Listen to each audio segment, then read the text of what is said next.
Okay, now of course, if you don't want to know the full name for DNA, that's okay, you can just know DNA. If you do want to know the full name, it is called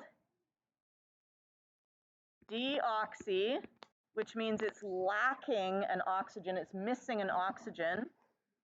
Deoxyribonucleic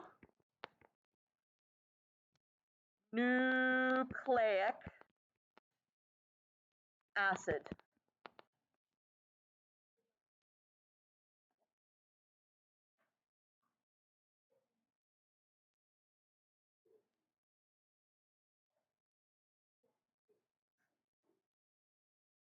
So we have deoxyribonucleic acid. And what are these things, these four things that are being pointed at over here? What are those? Not just the bases. We have this part right here is the base, but we also have this part right here, which is the sugar phosphate backbone. I'm not sure that red was the best color here, however. So what do we call that entire thing together? That is the nucleotide.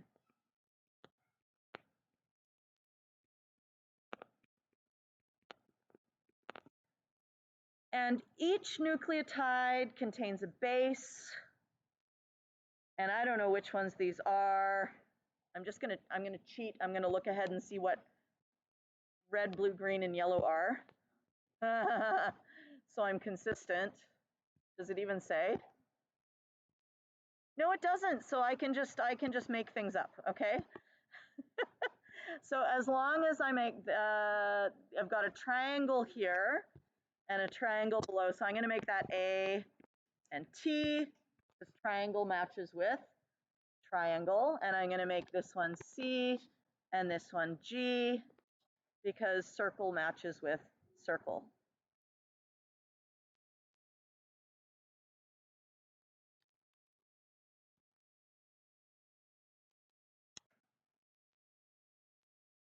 So that's our starting point, DNA. Yay!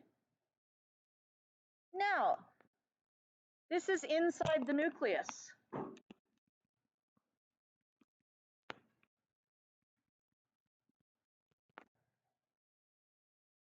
Now we have a long, thin, noodly form of DNA. Do you guys remember the long, thin, not moodly, noodly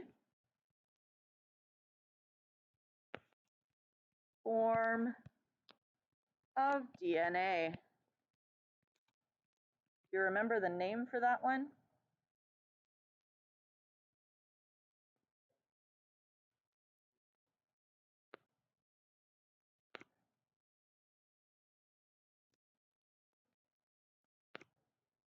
Chromatin.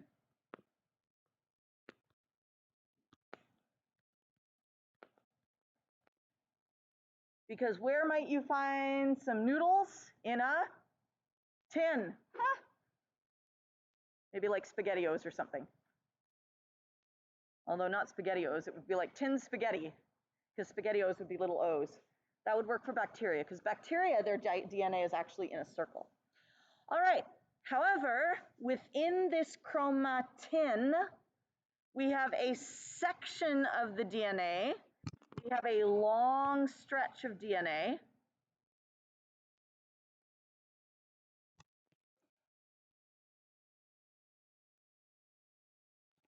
And that is a gene.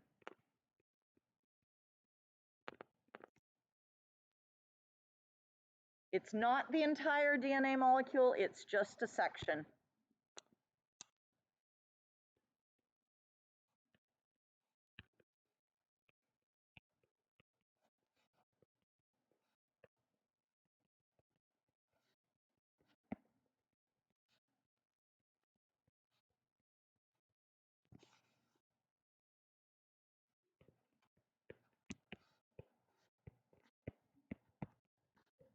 Not the entire DNA molecule, just a section.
Okie dokie.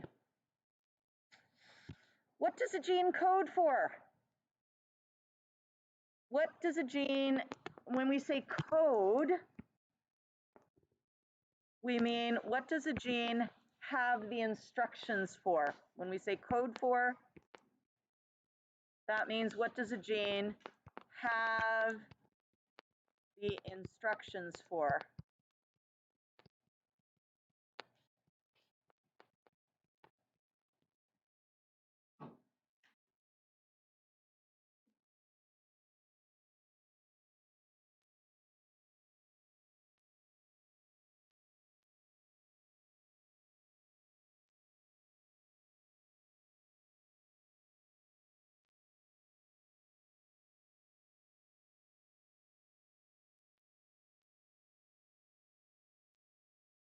So what does a gene code for? A protein. Okay, so a protein.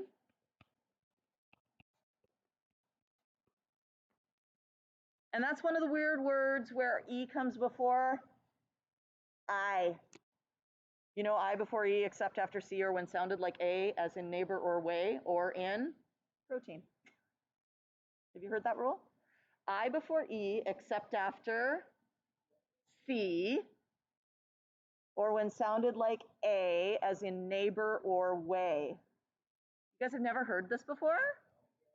Ah, okay, I'm gonna write it down for you because it's a useful way of spelling things correctly. I before, you don't have to write this down if you don't care about spelling. I before E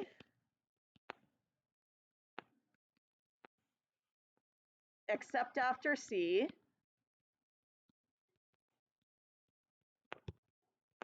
But if you care about spelling, this is a nice little rule. Or when sounded like A,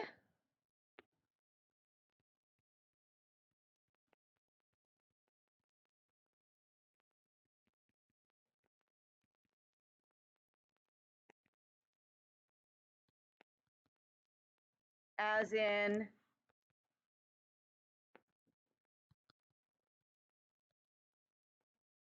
neighbor or way. I before E except after C, or when sounded like A, as in neighbor or way. And then the only part that really matters for this sheet, or in protein.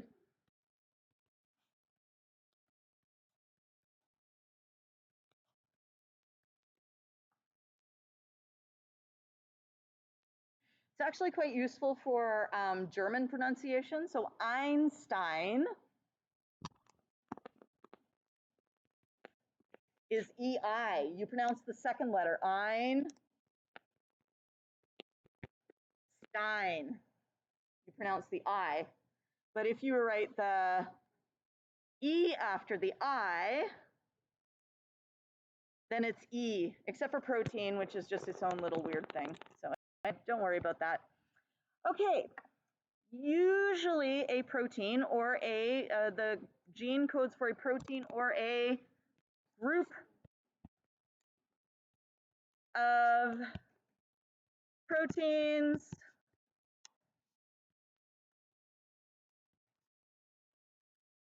Although there are a few exceptions, you do not need to know this.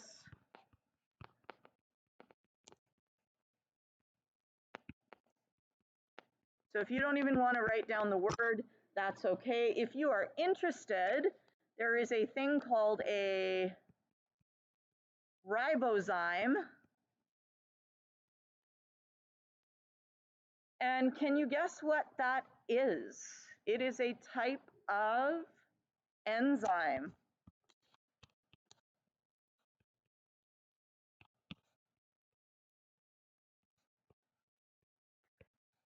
Most enzymes are made out of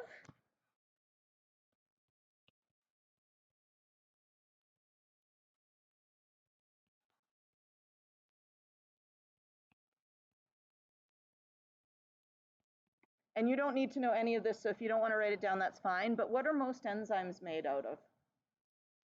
Actually, this part you should know. Most enzymes are made out of proteins.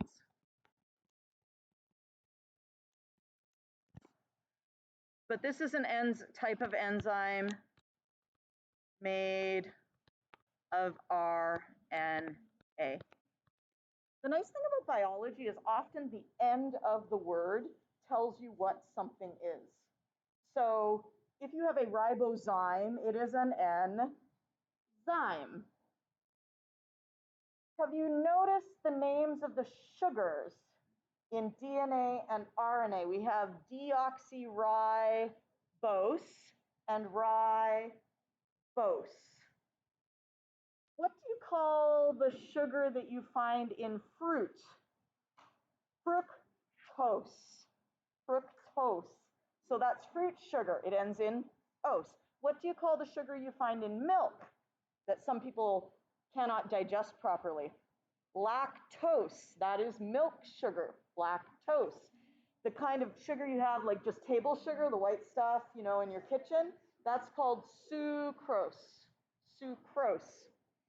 The simplest sugar, the one that they'll sometimes give you at the hospital if you need an injection of like a little boost in your blood sugar, is glucose. So all those ose endings mean you have a sugar.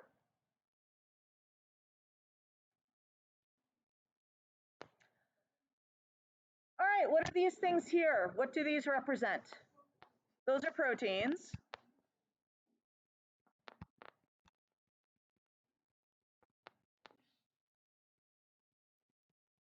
And they make up cells. And then cells make up tissues.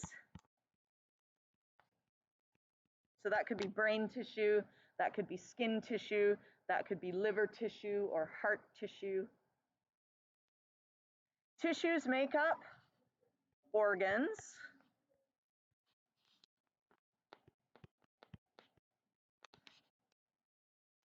Ooh, I forgot a G. Organs. And organs make up living creatures. You like that I've just called all of you creatures? We've got a person there. We're living creatures just like other living creatures.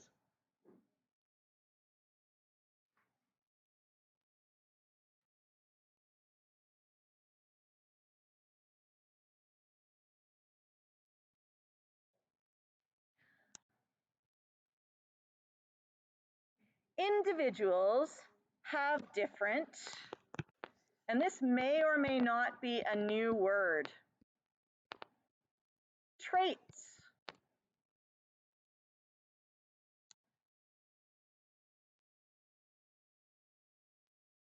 This is exactly what the video is about. Traits. It's a shorter way of saying characteristics.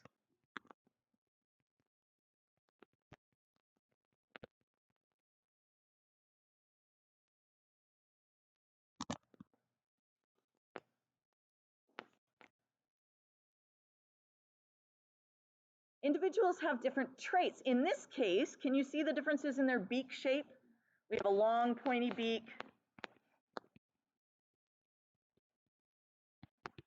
maybe for getting into like some wood to get at some insects, right? It has to poke into small holes somewhere, maybe to get at some ants or something.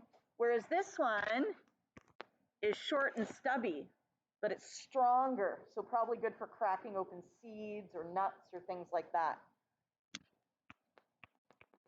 Short, stubby, and strong. You don't need to know that, but anyway. Largely because of differences, or what are differences in the genetic code called? Mutations.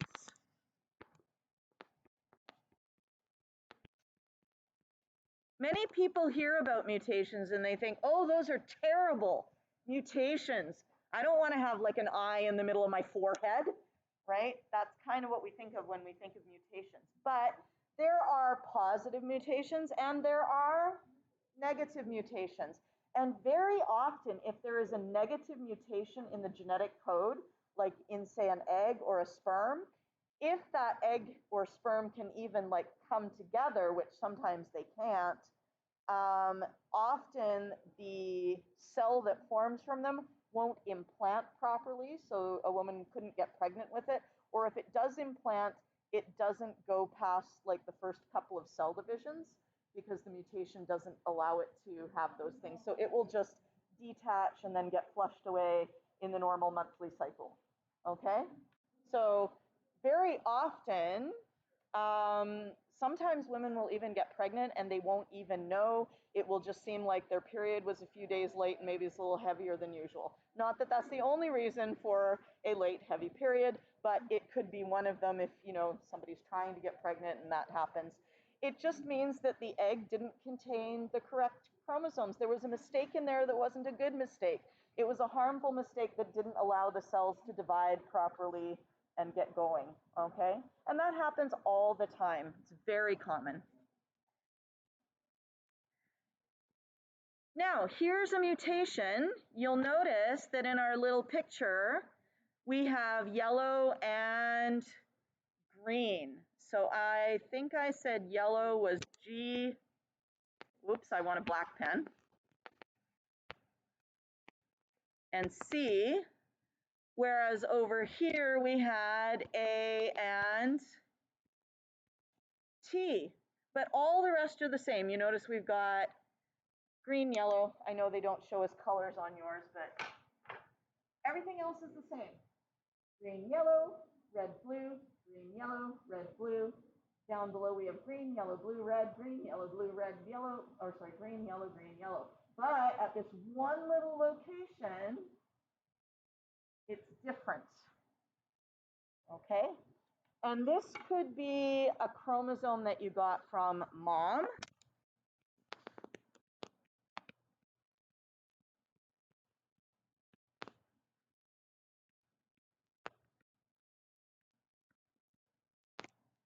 And this one over here would be the same chromosome, but it's the version that you got from dad. Same type of chromosome.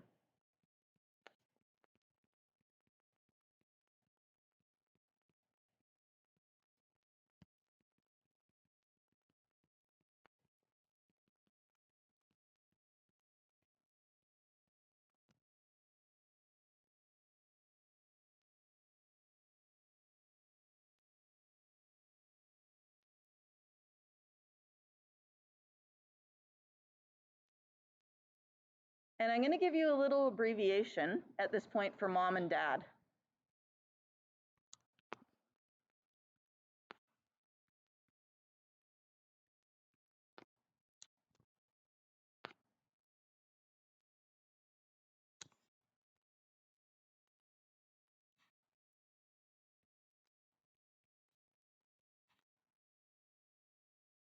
These are actually from Greek symbols for the planets.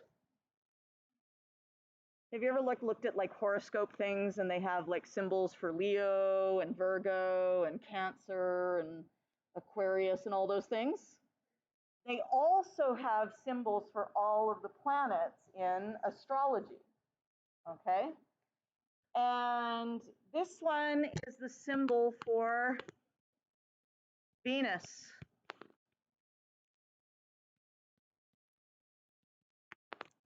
It's actually her hand mirror.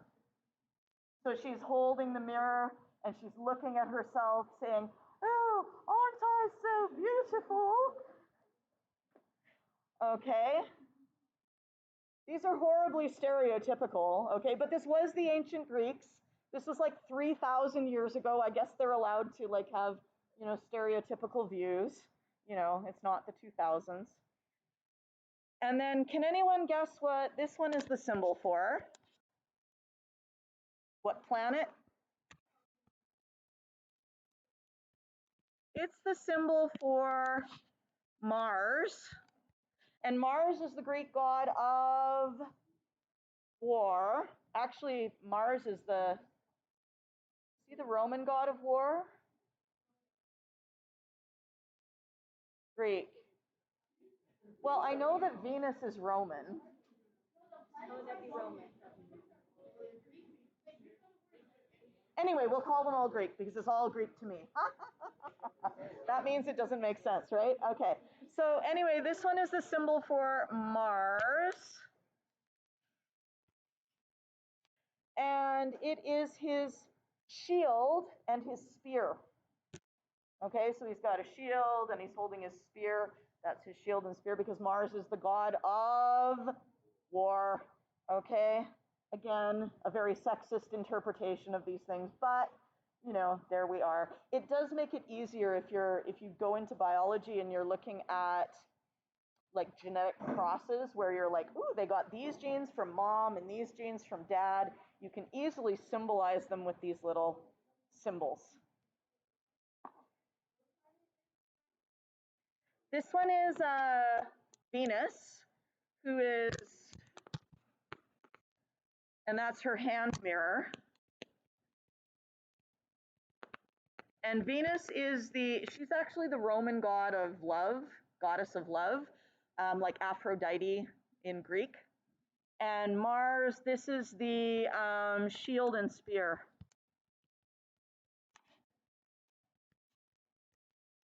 And like I said, sexist, but what can we do about it? Probably not much. Now, so we get one chromosome from mom, and we get basically an almost identical chromosome from dad. So do you see how my two hands look almost identical, right? But they're a little bit different. Yes? These ones are the opposite of each other. I could even have a change to an entire gene. Oh, look at that. Whoa. Okay, so this would be from maybe mom, and this would be from dad, and they're mostly the same, but they have a little bit of a difference, and that difference is a mutation. Okay? Now, mutations can cause changes in a specific protein. What if we changed here? We've changed the shape. And if we change the shape, what have we changed about that protein? Its function. Shape and function go hand in hand. Can you imagine this pen?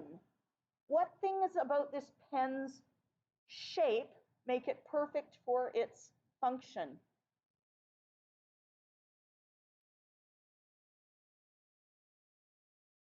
It's what? It's thin. I can hold it.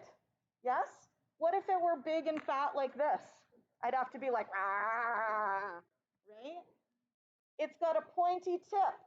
Yeah, so I can write and I can make little lines again, right? Like I'd have to have paper that was this big. So the shape determines the function.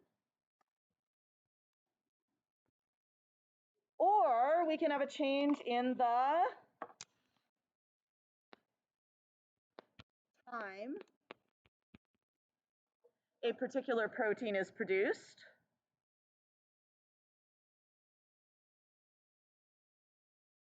Or we can have a change in how much of a particular protein is produced. So maybe if you have a mutation, you instead of making one copy of the protein, you make many, many, many copies.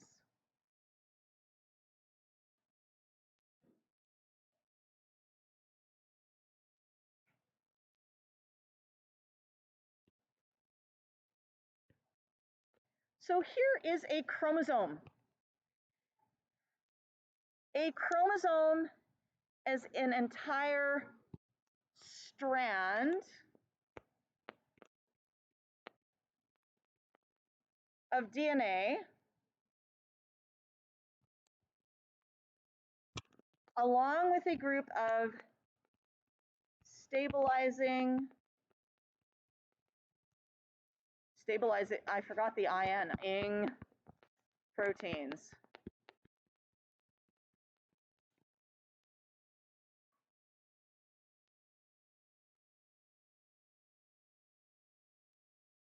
And it is this X-like structure.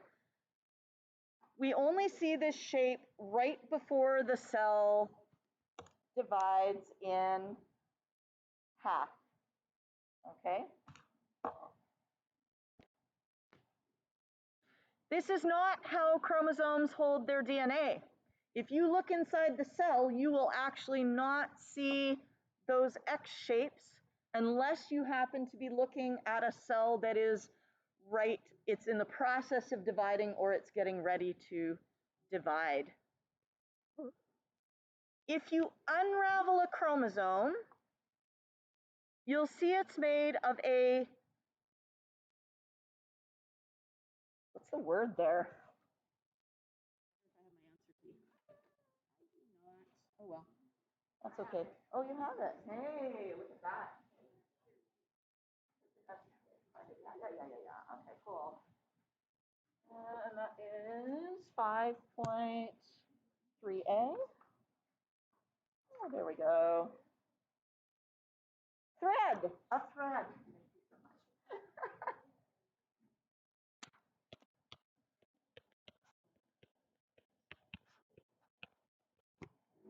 Sort of like a spool of yarn. So we have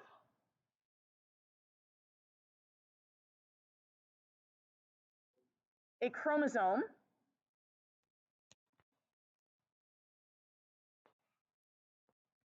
So this is a chromosome.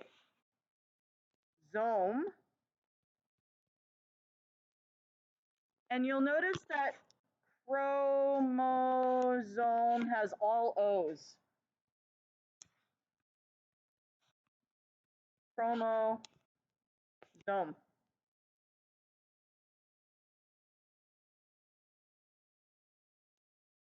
If we unravel it into the long, thin, noodly form,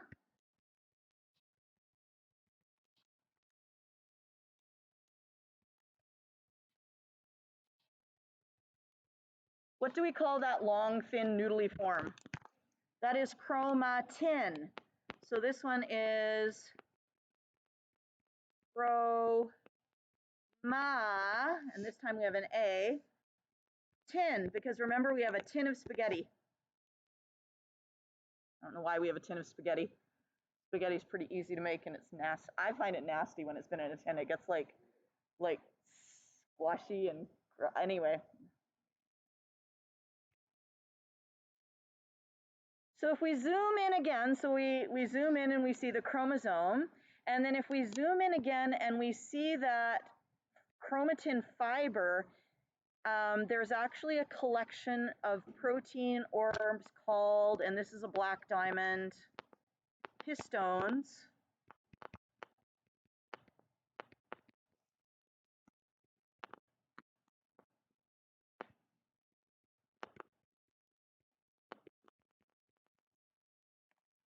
And if we unravel it once again and we take away the histones, what we're left with is the plain old DNA. So you have a DNA strand and you wrap it around these little, at certain points you move along a little bit and you wrap it around a histone, you move along a little bit and you wrap it around a histone, you move along a little bit and you wrap it around a histone. Okay, that's chromatin. And then you take the chromatin, which has all these little histones on it, and you coil it up again and again and again, just like you were winding up a ball of yarn. Okay.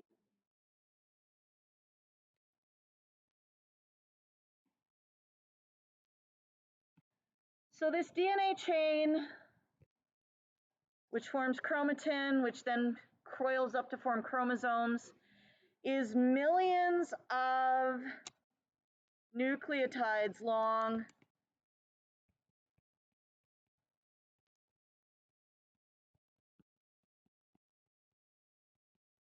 And it contains hundreds of, what do we call those sections of DNA?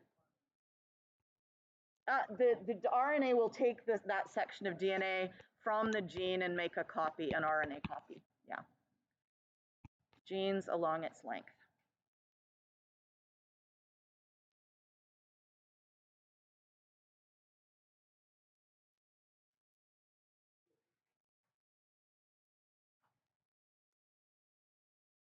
Okay, this image shows the chromosome in its, we call the word, instead of saying it, I'll just throw that around, shall I? Instead of saying it's wound up, we say that it is condensed. What does it mean to condense? Like if you read a condensed form of a book, you would be reading a sort of shortened form. So we're condensing it, we're making it more compact. Okay? So this word here is condensed.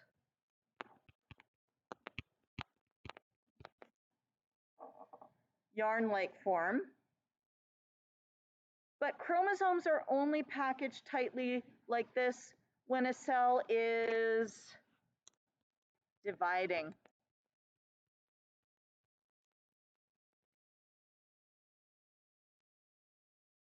Yeah, it is reproducing, but when a cell is dividing or reproducing.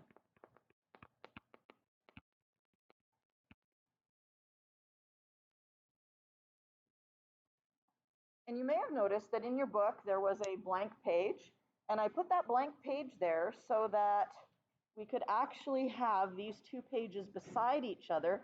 So I actually have to just, give me a moment and I'll move this so these two are beside one another. I need my mouse. And oh, no, I don't want Chem 11. No. There we go. I'm going to move this one here, right beside this one. There we go.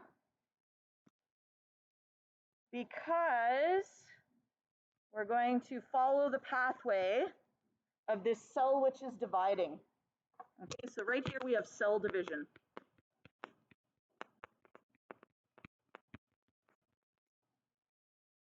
And if anyone is interested, the process of cell division is called mitosis.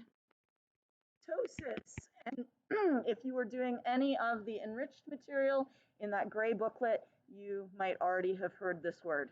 Okay, but this is black diamond stuff. Okay, you do not need to know that.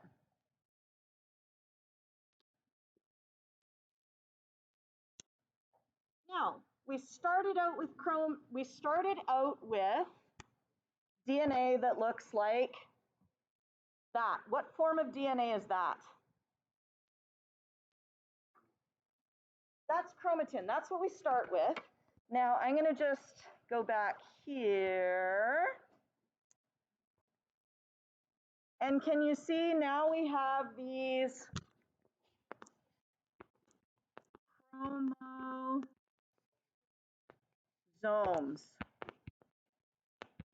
Remember, it's O-O-O. Chromosomes, that's the ball of yarn style DNA.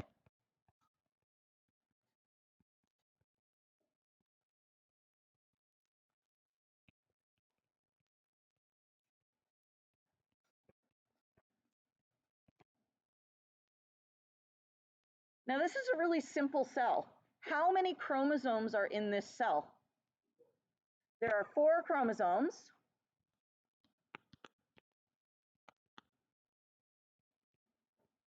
How many pairs of chromosomes are there?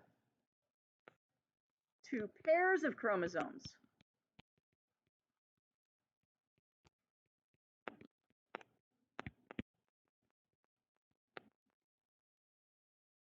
So this is chromosome number 1 from mom, and this is chromosome number 1 from papa. This would be chromosome number 2. It doesn't really matter which one is which. I'm going to say that this one is from mama, and this is chromosome number 2 from papa. Now we're not going to label these all the way along because we don't actually care that much at this point, but it's just to remind you that half your chromosomes came from mom and half came from dad. Now let's look at what they do.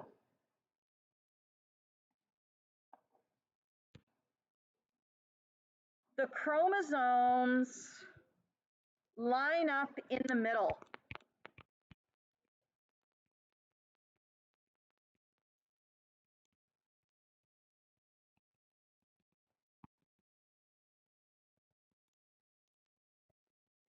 In other words, they're getting organized.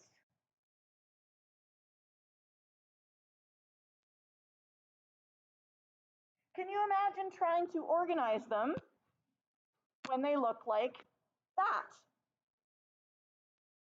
Especially, can you imagine in your cell, how many chromosomes are in your cells? There's not 4, there are 46. 23 pairs. Can you imagine if you took 46 balls of yarn, you unraveled them so they're all stretched out to their fullest capacity, and you threw them all on the ground in a big pile, and then I said, please organize them into pairs along the middle of the room? You'd probably look at me like, what on earth do you want me to do? This is crazy. It's messy. How can I possibly organize these? Are you imagining this pile in the middle of the room, 46 strings of yarn all muddled up together? Crazy, right?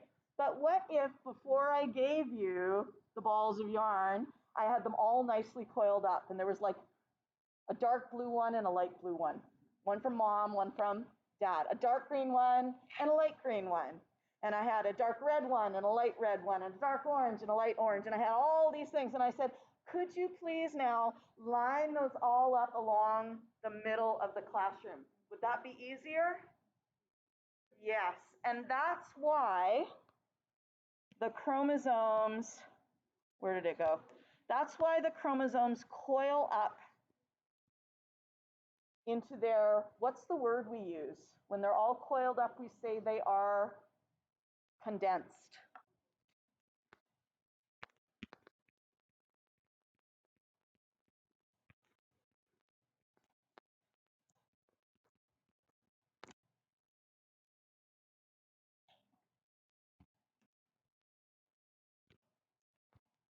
I think it would be actually fun sometime to go, like it might be a little expensive, but to actually get 46 balls of yarn and like unravel them and just have them in a bag, and I could shake them out on the floor and be like, okay, let's organize. And then we could like do it with the coil. Anyway, think about that for the future, but it sounds like it costs a lot of money, so maybe not.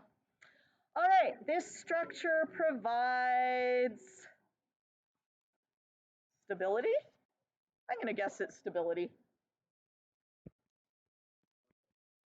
Durability. Ooh, good.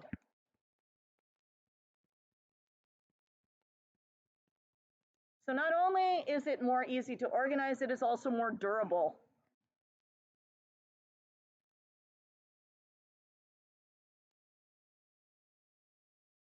Now, if we look up close,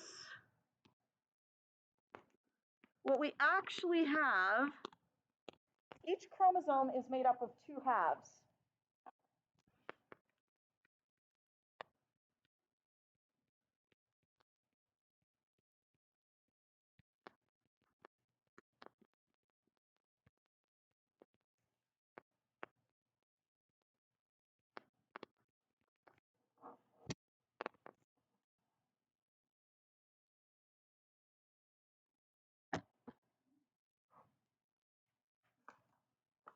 Now, can we imagine that this is a chromosome? Yes? This is a chromosome. So we have a cell that's only got one chromosome. Okay? It's got one chromosome from mom and one chromosome from dad. Okay? So mom, dad. Now, they're inside a cell. Can you imagine the outside of the cell here? Okay. Now, if these chromosomes line up and they move to opposite sides, because that's what's going to happen next, is that we're going to have chromosomes moving to opposite sides.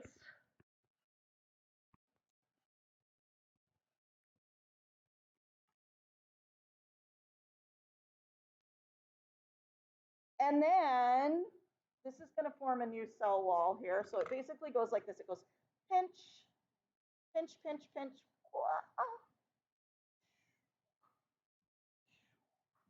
Can you imagine this one is now in one daughter cell and this is in the other daughter cell? Would these two cells, these two new daughter cells, would they have the same genetic code as the original cell? Chromosome 1 from mom, chromosome 2 from dad. Do they have the same genetic material? No, they only have half. This cell only got the one from dad, and this cell only got the one from mom. What we want is we want this over here, and we also want this over here. We want perfect copies, yes? So before a cell divides, there's a chromosome from mom, a chromosome from dad. Even before they condense, we make a copy of the one from mom. And we make a copy of the one from dad. Okay? And then the chromosomes line up, and I'm running out of hands. Would someone like to help me? Yeah, okay. So what you're going to do is you're going to take the chromosomes, just take one of them, and take one of these ones.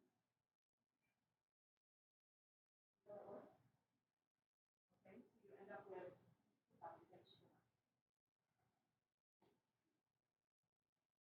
and they're identical copies. So the daughter cells end up with identical copies of the genes. Okay, so the chromosomes split in two.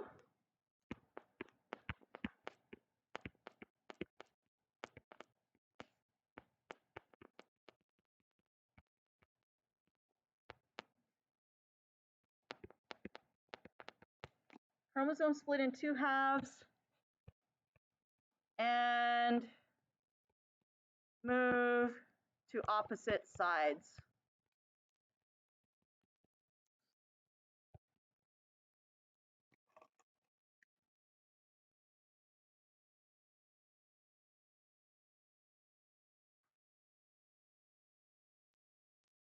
Yes.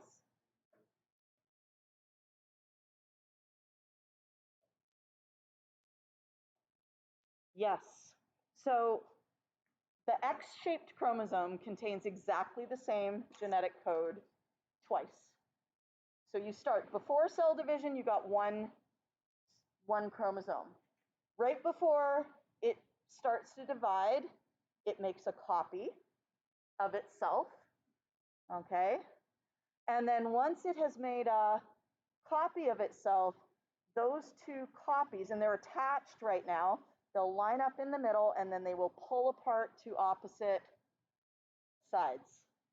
All right, so now daughter cell A gets a full set and daughter cell B gets a full set.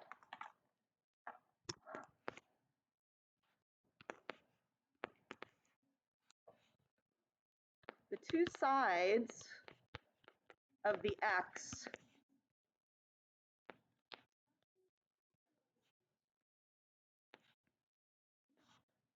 contain identical copies of the DNA.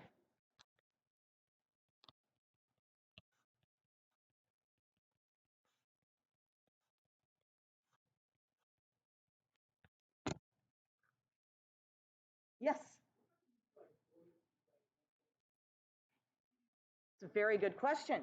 And that does happen sometimes because when the sperm and the egg are being made, the chromosomes actually line up differently. We still make copies. So before, like in the ovaries and the testes, you have chromosomes from mom, chromosomes from dad, but instead of lining up along the middle like this, they actually line up along the middle like this.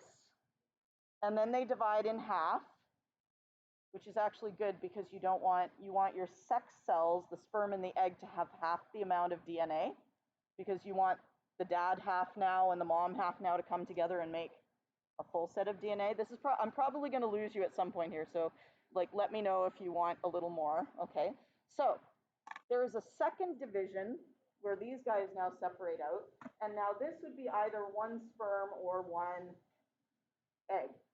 Okay, but what can happen is that right at the beginning, when these two are supposed to pull apart to opposite sides of the cell, maybe both of them go this way. Yes? And then when they do their second division, you can end up with,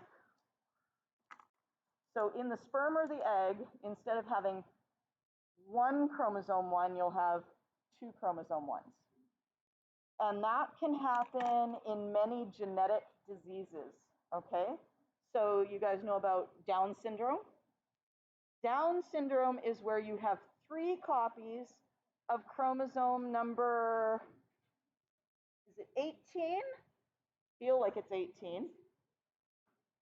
So having extra chromosomes or having too few chromosomes results in genetic disorders, okay? So there's Klinefelter syndrome, there's Fragile X syndrome, there's a whole bunch of different things that happen when you end up with too many chromosomes. Most of the time, if you have too many or too few, you'll end up with a situation where the fertilized egg is not viable. It won't live. Okay, so again, that would be one of the situations where it just passes out. Whew, gone. Okay, so yeah, if you end up with too many chromosomes, it can either cause problems or it can cause the cell to be not viable, not able to live. Yes, did you have a question? Most of the time, like either you can end up with a genetic disorder, like it's a problem, but it's not such a problem that, you know, a baby can't develop from it, or it can be such a big problem that, you know, it gets flushed.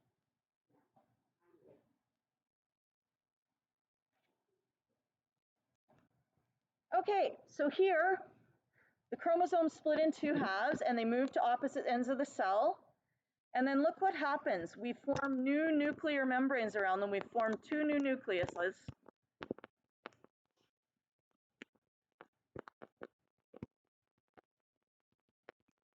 2 new nuclei form.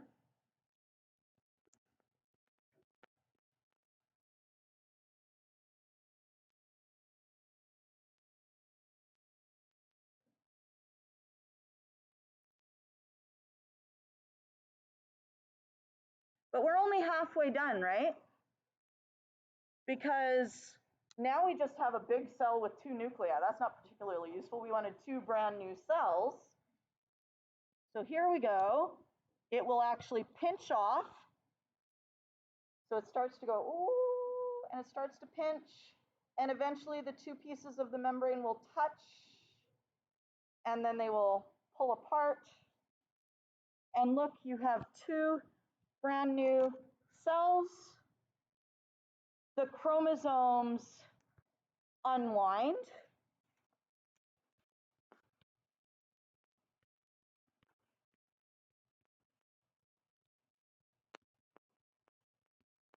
Into chromatin. We have noodles again.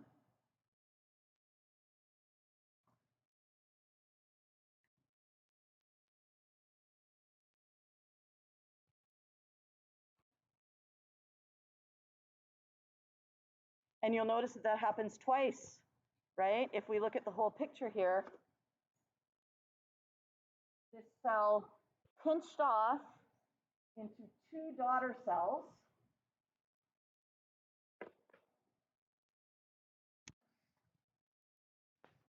This is daughter cell number 1.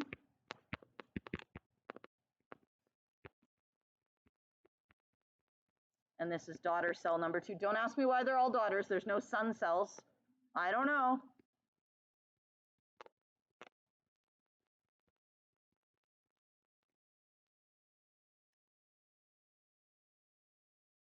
And both daughter cells, now the chromosomes unwind into chromatin. That happens in both of them. And then they're ready to go do the cell cycle again if there needs to be more growth, or they can just hang out and do their cell jobs for a while.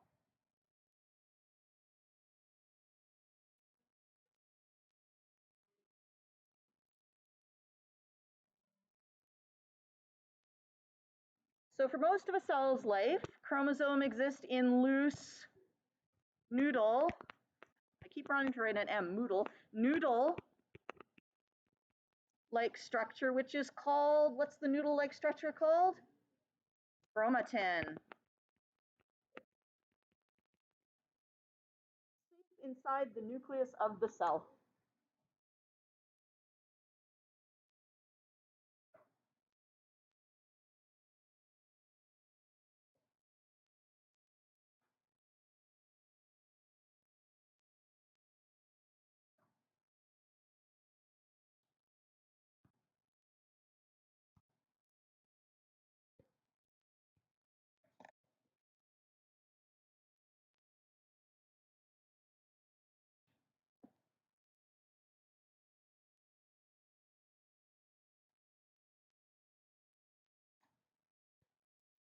Okay.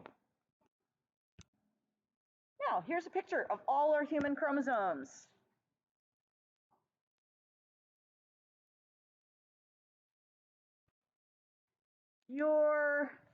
What is your entire collection of genes known as? Does anyone know?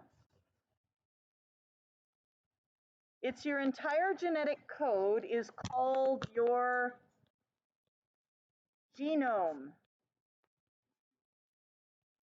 And around 20 years ago, it was a really big deal, and everyone had heard the word genome because they had just finished sequencing the entire human genome for the first time, which means they knew all the exact letters in all the exact DNA molecules. In all 46 chromosomes of the cell, they knew all the letters.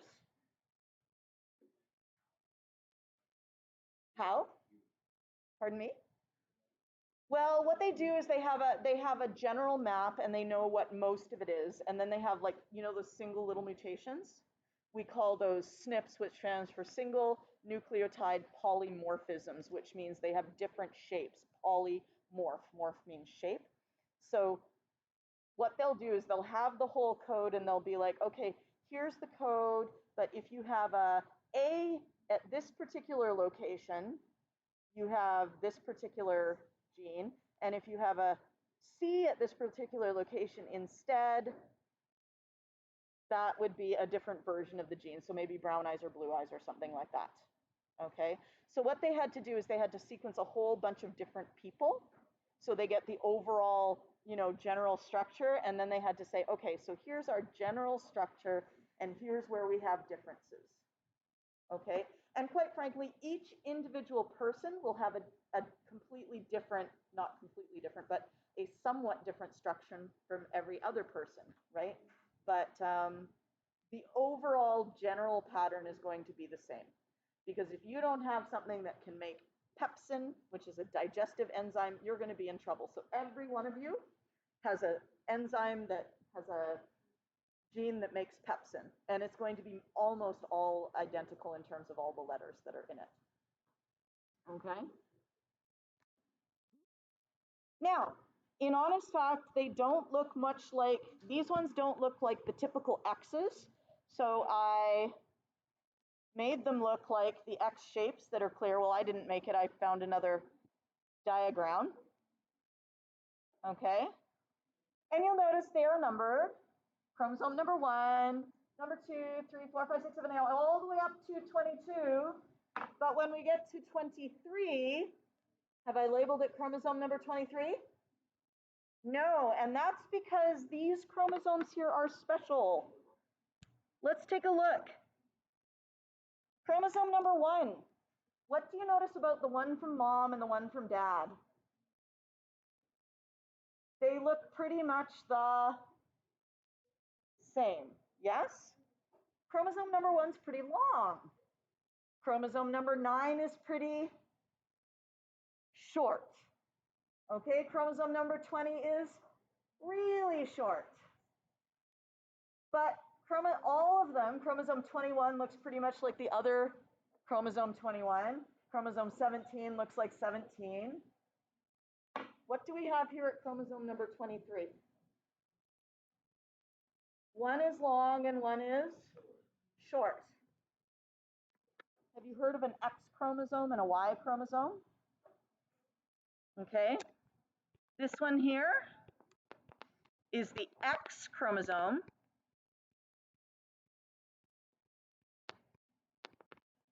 And this one here is the Y chromosome. And because we have an X chromosome and we have a Y chromosome, I know that the person who gave their cells to make this set of chromosomes, are they a girl or are they a boy? Boy. Okay. So if you have chromosome number 23,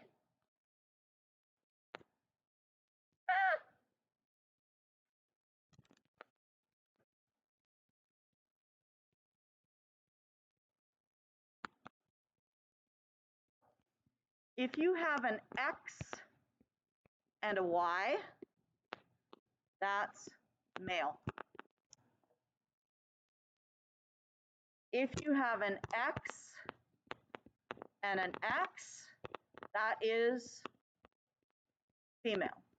Now, of course, you know, people can have gender identities that are very different from their chromosomal, you know, identity, but that would be your chromosomal gender would be male and female.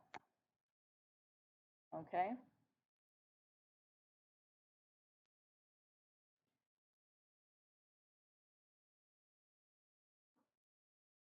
Now, what do you notice about the Y chromosome? It's short. So this actually makes things really interesting because sometimes you can get examples of genes which are really like mutations that are really harmful. Okay? But let's say there was a mutation in chromosome number 1 from mom, okay, and it was a really harmful mutation. You can't make pepsin anymore, okay? You can't make that thing that digests your proteins. But you got another copy of the same gene from dad, and it does work. It does make pepsin, so you can digest proteins. Did you need both copies? No, you only need one copy that is capable of making pepsin or doing whatever job it needs to do. Okay, so this is one reason why it's really good that you have two copies of the chromosomes, because sometimes the one from dad doesn't work, but the one from mom does work. Sometimes the one from mom doesn't work, but the one from dad does work. Now, occasionally, you'll get a situation where neither the one from mom nor the one from dad work, okay? And in that case, you might have a problem, right? There are certain genetic disorders where you have a mutation on the X chromosome that causes problems. And one of these is hemophilia. Have you heard of hemophilia? Hemophilia, if you get cut, then your blood doesn't clot properly. So you will just bleed and bleed. So even if you bruise, you have to be very careful. Like They can take care of it nowadays. They can give you clotting factors that will help your blood to clot, but it can cause problems for people, okay? And back in the olden days, before modern medicine, people would die of this all the time. Queen Victoria of England, she had the hemophilia gene on her X chromosome, just on one of them, okay? And she passed that down, so all of her sons had hemophilia. Yeah. Or actually, not all of her sons. About half of her sons had hemophilia. And about half of her daughters carried the gene for hemophilia, right? Because she had one copy of the X chromosome that was good, and she had one copy of the X chromosome which was, oh, not good. Apparently it's really not good. It doesn't even work. Another copy of the X chromosome that was not good. And when she passed it down to her children, 50% of the time, they got a hemophilia X.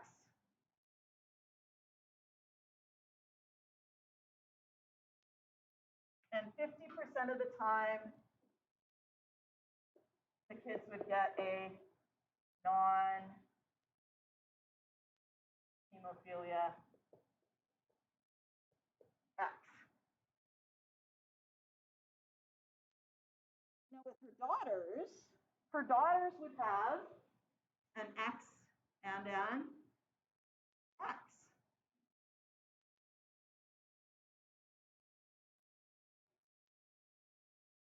So they would sometimes have a non-hemophilia X. This is 50% of the time. And then another 50% of the time, they would have a hemophilia X. But remember, you don't just get chromosomes from mom, you also get chromosomes from dad. So here comes dad's version of the chromosome. Okay? And this is dad. I don't know. I think it was Prince Albert. Okay? So here's Prince Albert's chromosomes. And he has a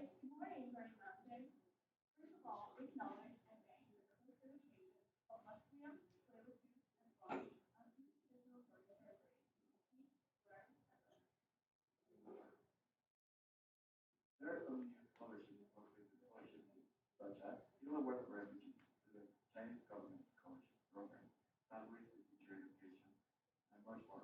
Please see this table in the 340 database. Grade 9 immunization. All grade 9 students should have received an immunization form. Please use the form home, and the parent or guardian complete and sign the form. Then send them to the school office as soon as possible. Forms are due January 11th. Attention, all grade 11 and 12 students. BMSF Senior Winter Formal is January 19th. Please buy your tickets on school cash online or in person in the window school program as soon as possible. Tickets will book January 13th. Thank you. So here's Queen Victoria's daughters. Half of them got a good chromosome from mom, a good X chromosome from mom, and all of them got a good X chromosome from dad. Half of them got a bad X chromosome from mom, but a good X chromosome from dad, because all dad has is a good chromosome. And if he's having a daughter, he's giving her his X chromosome. Okay, you'll learn all about this next year. This is just for interest's sake. You don't need to know anything about this year. Okay, but I find it really interesting. So I'm going to carry on. If you find it interesting, you can listen. If not, you can just be like, my homework is to carry on with my cheat sheet, adding in new words maybe from today's lesson, right? So homework is to continue on with your cheat sheet. Okay. But anyway, if you are interested in this daughter, totally healthy, not a hemophiliac because she got a good copy of the gene from dad. But she's called a carrier because she could pass down the bad copy to her kids. Yeah? Now, let's say Queen Victoria has a son. 50% of the time, the son is going to have a good copy from mom, and 50% of the time he's going to have a bad copy from mom. That's Queen Victoria. And if the dad passes down his chromosome, if it's going to be a boy, it has to be a Y chromosome. And remember, the Y chromosome doesn't contain the gene for hemophilia like for clotting at all. So these don't have it at all. There's no hemophilia gene on there. It's in that missing section because the Y chromosome is shorter. And so these ones are not good. I shouldn't write X there, it's confusing. But half of the sons they only got one copy of the clotting gene, and it was the bad copy, and so they would tend to bleed. And they had lots of problems like that in the royal families in Europe because there was a lot of inbreeding, and inbreeding leads to genetic disorders, okay? Because the bad copies of the gene get passed on again and again. You end up with the Habsburg chin, where these people had these chins that came way forward like that and looked really strange, and made lots of problems for them in terms of chewing and speaking and things like that. So yeah, not good. Do not marry your first cousins. Well, the royal families, they were all like marrying cousins and cousins and cousins and blah, blah, blah. Now, to be honest, in terms of genetic variability, if every once in a while somebody married their first cousin, it would probably be okay in terms of genetic things. In terms of societal things, I think maybe not okay. But in terms of genetic things, it would be okay if that happened every once in a long while. But it's a problem when you get communities that are very small. Like sometimes some of the Amish communities have some genetic disorders because they don't have as big a genetic pool to draw from. Anyway, yep.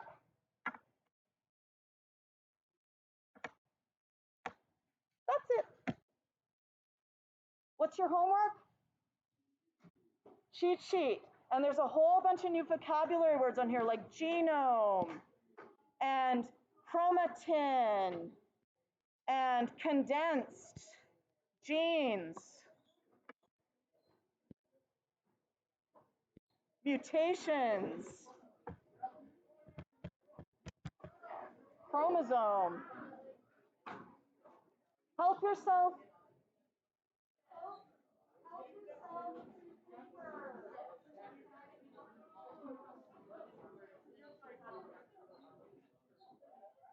Big or small? One big or two small? And if you make a mistake and you want to start again, that's fine. There's always more.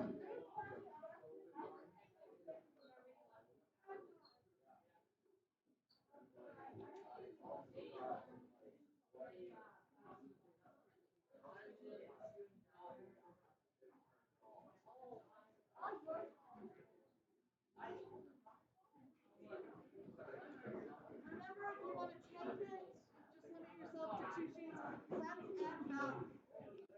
Front and back.